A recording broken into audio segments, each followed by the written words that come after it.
दोस्तों, हमारे चैनल को सब्सक्राइब करने के लिए आप सब्सक्राइब के इस रेड बटन को ऐसे दबाएं और फिर सबसे पहले हमारी वीडियो प्राप्त करने के लिए इस बेल आइकन को ऐसे दबाएं। वेलकम दोस्तों, बालाजी ऑनलाइन क्लासेस में हम आपका स्वागत करते हैं। तो दोस्तों, आज की जो वीडियो है, जैसा कि आप देख रहे हो स्क्रीन पे, जो DSSB CTET और जो STET सभी के जो एग्ज़ाम की तैयारी कर रही हैं, तो उनके लिए जो मैथ की पेडागोजी हम लेके आए हैं। तो गणित बाल मनोविज्ञान और जो पेडागोजी है उसका हम डिस्कस करेंगे। 1 बाय 1 क्वेश्चंस करके हम आपके साथ इनको डिस्कस करेंगे, जो कि आगामी DSSB भर्ती या कोई भी शिक्षक भर्ती हो पूरे देश में, उन सभी के लिए बेहद महत्वपूर्ण वीडियो है ये। तो आप वीडियो को अंत तक ज़रूर देखना, क्योंकि इसमें बहुत ही अच्छे अच्छे क्वेश्चंस हमने इसमें आपके लिए हम लेके आए हैं। और दोस्तों, यदि आप पहली बार हमारे चैनल को देख रहे हो तो प्लीज़ चैनल को सब्सक्राइब करना न भूलें, और वीडियो अच्छी लगे तो प्लीज़ वीडियो को लाइक ज़रूर कर दें, और वीडियो को फेसबुक या व्हाट्सएप, काफ़ी ऐसे सोशल ग्रुप्स होते हैं एजुकेशन के, वहाँ पर भी शेयर कर दें तो आपका बहुत बहुत धन्यवाद होगा।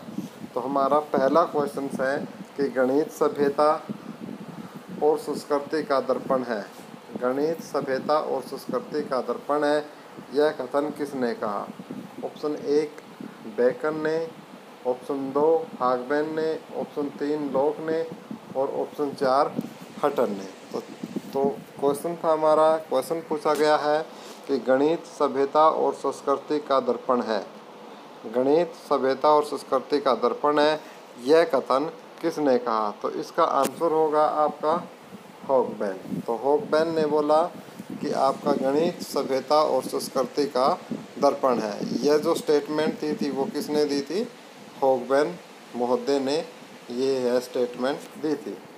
नेक्स्ट क्वेश्चन है कि प्राथमिक स्तर पर गणित का क्या महत्व है? प्राथमिक स्तर पर गणित का क्या महत्व है? पूछा गया आपसे कि जो प्राथमिक स्तर होता है, प्राइमरी लेवल, उस पे जो मैथ है उसकी क्या इम्पोर्टेंस है? तो फर्स्ट सांस्कृतिक, सामाजिक, धार्मिक या मानसिक। तो प्राथमिक स्तर पर गणित का क्या महत्व है? तो इसका ऑप्शन होगा आपका ऑप्शन 4 मानसिक। तो क्या है? मानसिक है। नेक्स्ट क्वेश्चन है हमारा तीसरा क्वेश्चन, उपलब्धि परीक्षण व नैदानिक परीक्षण में क्या अंतर है? उपलब्धि परीक्षण और नैदानिक परीक्षण में क्या अंतर है? उद्देश्यों का, प्रकृति का, कठिनाई स्तर का, या कोई नहीं? तो उपलब्धि परीक्षण और नैदानिक परीक्षण में क्या अंतर है? ऑप्शन 1 में बताया कि उद्देश्यों का अंतर है उपलब्धि परीक्षण और नैदानिक परीक्षण में, या फिर प्रकृति का है, या कठिनाई स्तर का है, या फिर कोई भी अंतर नहीं होता। तो इसका उत्तर होगा आपका उद्देश्यों का। जो उपलब्धि परीक्षण है और जो नैदानिक परीक्षण है उसमें किसका अंतर है? उद्देश्यों का अंतर है। नेक्स्ट क्वेश्चन है हमारा, मनुष्य के जीवन की गतिविधियों में गणित का सर्वाधिक उपयोग होता है, वह है? कहता है कि मनुष्य के जीवन की गतिविधियों में गणित का सर्वाधिक उपयोग होता है, वह है सांस्कृतिक, मनोवैज्ञानिक, सामाजिक व आर्थिक, या आर्थिक। तो 4 ऑप्शन है, अच्छे से देखिए और क्या ऑप्शन हो सकता है सोचिए, उसके बाद आंसर जो है हम आपको बताते हैं। तो इसका आंसर होगा सामाजिक और आर्थिक।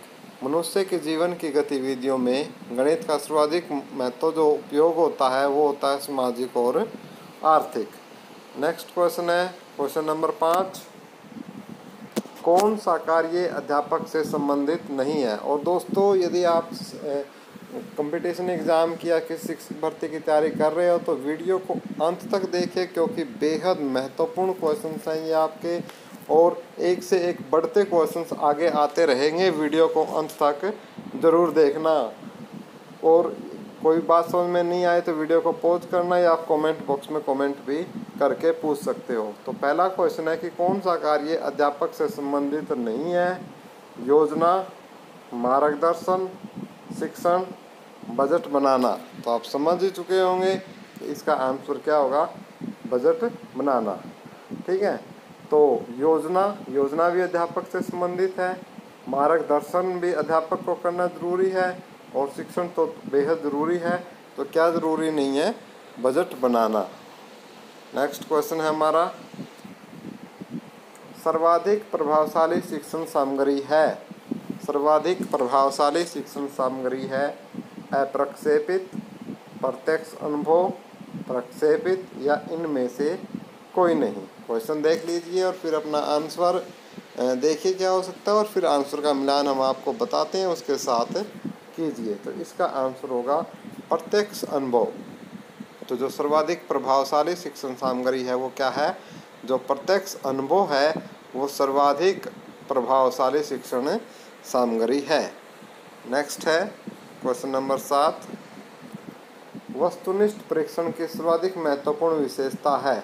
वस्तुनिष्ठ परीक्षण की सर्वाधिक महत्वपूर्ण विशेषता है विश्वसनीयता, वैधता, वस्तुनिष्ठता, उपरोक्त सभी। तो आपको बताना है इसका आंसर। वस्तुनिष्ठ परीक्षण की सर्वाधिक महत्वपूर्ण विशेषता क्या है? तो इसका जो आंसर होगा वो होगा उपरोक्त सभी।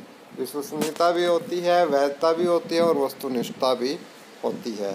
क्वेश्चन नंबर 8 देखते हैं क्या है कि गणित सभी विज्ञानों का द्वार एवं कुंजी है। बेहद इम्पोर्टेंट है, काफ़ी बार ये क्वेश्चन पूछा गया है कंपटीशन एग्जाम में, शिक्षक भर्तियों में, कि गणित सभी विद्वानों का द्वार एवं कुंजी है। यह शब्द किसने कहा? गणित सभी विज्ञानों का द्वार एवं कुंजी है, ये किसने कहा? रोज बेकर ने, हैमिल्टन ने, प्लेटो ने, ब्रैंडन ट्रेसर ने। तो किसने कहा? तो गणित सभी विज्ञानों का द्वार एवं कुंजी है, ये बोला था आपका रोजर बेकर ने। गणित सभी विज्ञानों का द्वार एवं कुंजी है, यह बोला था रोजर बेकर ने। रोजर बेकर ने कहा था कि गणित जितने भी विज्ञान हैं उन सभी की द्वार एवं कुंजी है, वहीं से उनमें प्रवेश किया जा सकता है यदि आपका मैथ स्ट्रॉन्ग है। तो ऐसा रोजर बेकर का मानना था। नेक्स्ट क्वेश्चन है कि गणित के अध्ययन से एक बच्चे में किस गुण का विकास होता है? गणित के अध्ययन से एक बच्चे में किस गुण का विकास होता है? आत्मविश्वास, तार्किक सोच, विश्लेषण सोच या इनमें से सभी। तो गणित के अध्ययन से एक बच्चे में किस गुण का विकास होता है? तो इसका आंसर है इनमें से सभी। तो आत्मविश्वास भी बढ़ता है बच्चे का, तार्किक सोच भी और विश्लेषिक सोच भी। तो इसका आंसर हो जाएगा इनमें से सभी। नेक्स्ट क्वेश्चन है, प्राथमिक स्तर पर गणित का महत्व है। प्राथमिक स्तर पर गणित का महत्व है सांस्कृतिक, मानसिक, व्यवहारिक, आध्यात्मिक।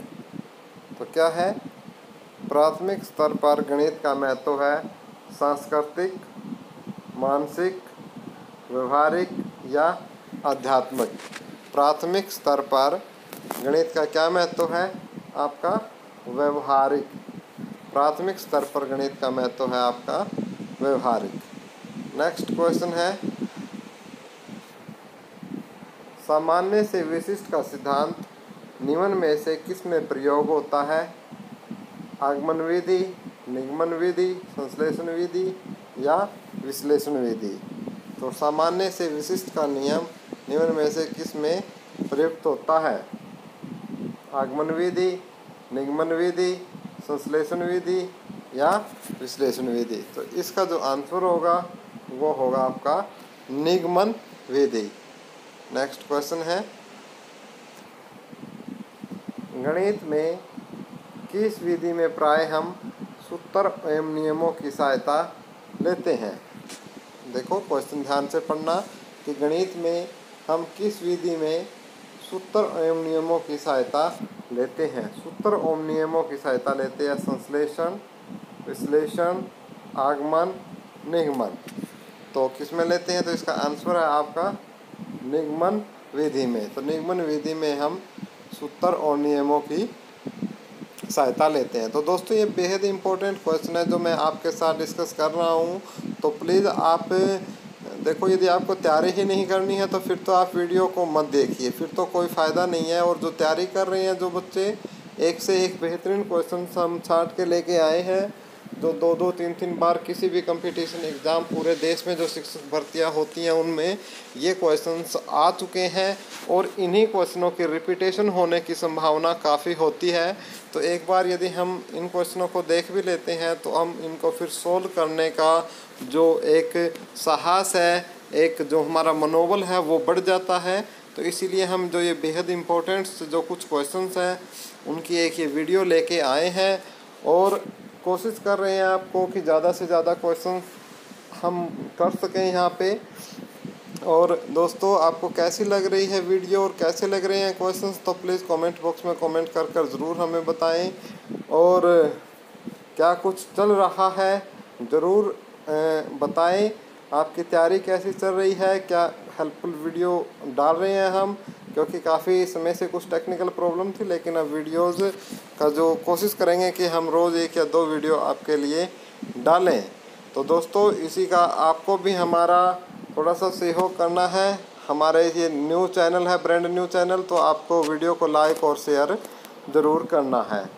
तो हमारा क्वेश्चन है नेक्स्ट कि छोटी कक्षाओं में गणित विषय में रुचि उत्पन्न करने के लिए पढ़ाने का तरीका होना चाहिए। मनोरंजक एवं खेल संबंधी, रटने का, आगमन का, निगमन का। क्वेश्चन है कि छोटी कक्षाओं में गणित विषय में रुचि उत्पन्न करने के लिए पढ़ाने का तरीका होना चाहिए मनोरंजक एवं खेल संबंधी, रटने का, आगमन का, निगमन का। कैसा होना चाहिए? मनोरंजक एवं खेल संबंधी, क्योंकि जितना मनोरंजन होगा, बच्चे खेलेंगे तो उसमें उतना ही ज़्यादा क्या है बच्चे सीखते भी हैं। यदि आप छोटे बच्चों को पूरा दिन यदि पढ़ाई के बारे में सोचोगे कि हम इनको पढ़ाते रहें तो ऐसा नहीं हो सकता, क्योंकि बच्चे हैं उनका मन चंचल होता है। तो मनोरंजक एवं खेल संबंधी यदि हम उनको जोड़ के रखेंगे तो ये तरीका यदि हम अपनाएंगे तो बच्चे बहुत ज़्यादा सीखेंगे भी और बहुत ज़्यादा उससे उन बच्चों का फ़ायदा भी होने वाला है।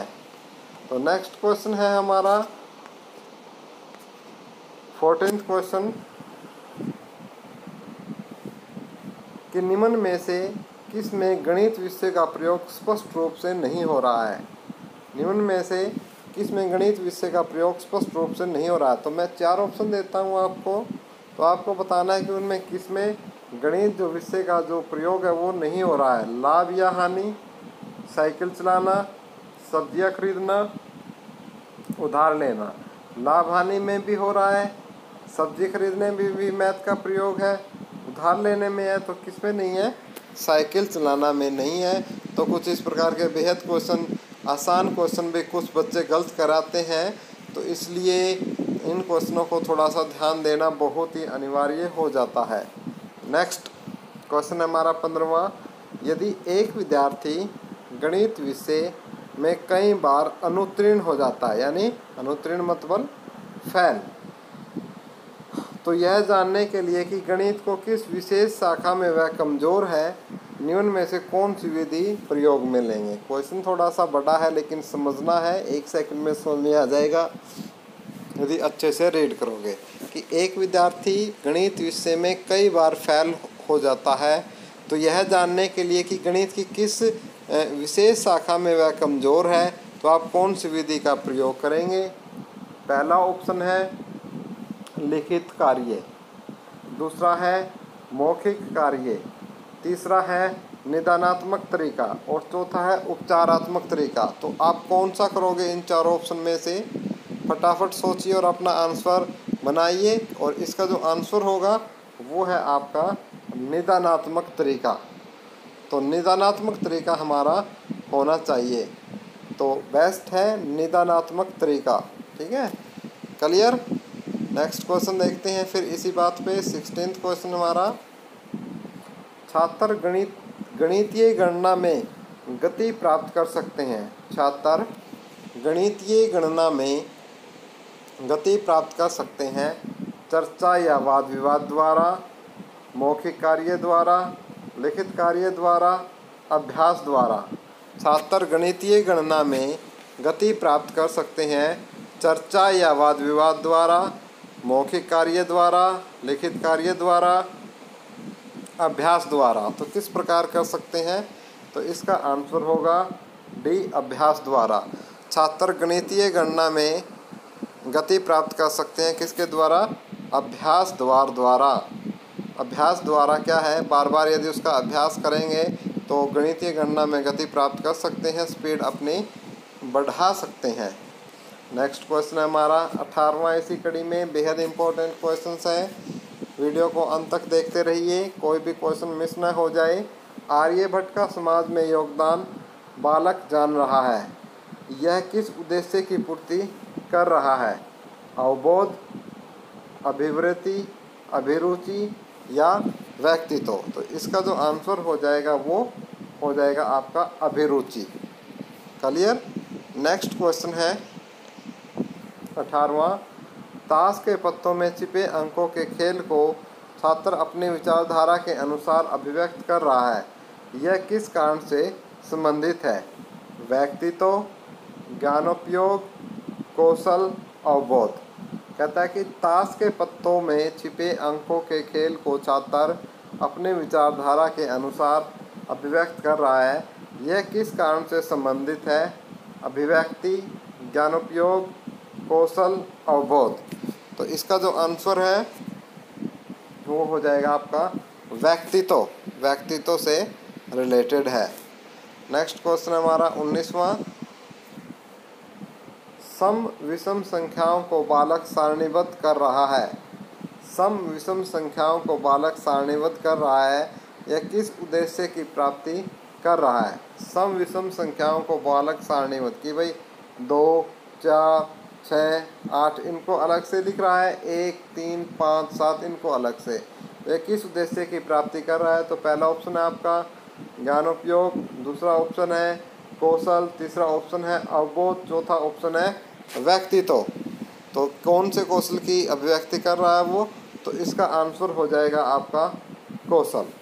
दोस्तों ये क्वेश्चन आप बालाजी ऑनलाइन क्लासेस के सौजन्य से देख रहे हो। और दोस्तों क्वेश्चंस आपको कैसे लगे, वीडियो कैसे लगे, प्लीज़ पॉजिटिव नेगेटिव आप वीडियो को लाइक करके हमारा हौसला ज़रूर बढ़ाएं फ्रेंड्स, क्योंकि जब आप लाइक करते हो वीडियो को और वीडियो को शेयर करते हो तो हमें एक इंटरनल मोटिवेशंस मिलता है, आंतरिक अभिप्रेरणा मिलती है और फिर हम उस काम को और ज़्यादा उत्साहित होकर आपके लिए इससे भी अच्छे क्वेश्चंस लेके आएंगे, इस बात की हम आपको गारंटी देते हैं। तो प्लीज़ आप हमें मोटिवेट करें, अपने इस छोटे भाई को या बड़े भाई को समझ के हमारे इस चैनल को ग्रो करने के लिए, क्योंकि हमारे रियल ब्रांड मास्टर मैं मानता हूं कि हमारे व्यूवर हैं जो इस वीडियो को देख रहे हैं। तो प्लीज़ आप अपना ब्रांड मास्टर होने का जो आपका काम है या जो आपका कर्तव्य है उसे निभाएं।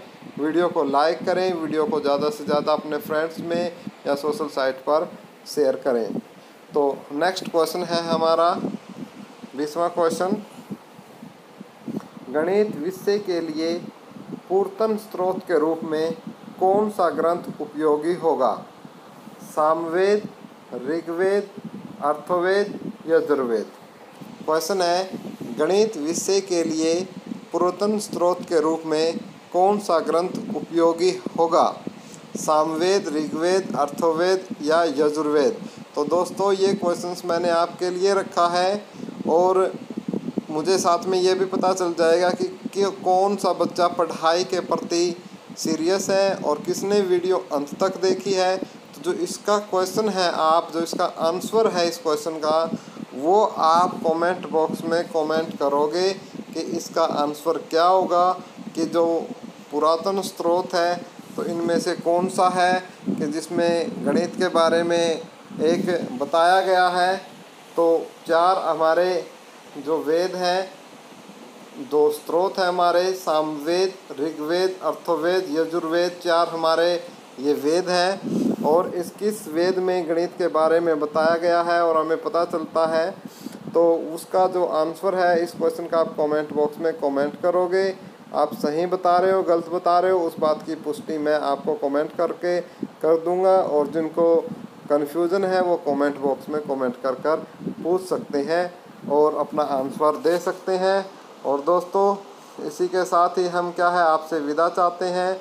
बहुत ही जल्द हम आपके लिए दूसरी वीडियो लेके आएंगे जिसमें काफ़ी सारी जीके की वीडियो भी हम लेके आ रहे हैं और भी काफ़ी सारी वीडियोस करंट अफेयर की हम डाल रहे हैं। तो प्लीज़ आप हमारे साथ बने रहिए अपने इस चैनल बालाजी ऑनलाइन क्लासेस, और साथ में अपने फ्रेंड्स और अपने सर्कल्स में भी हमारे चैनल्स के बारे में थोड़ा बताइए।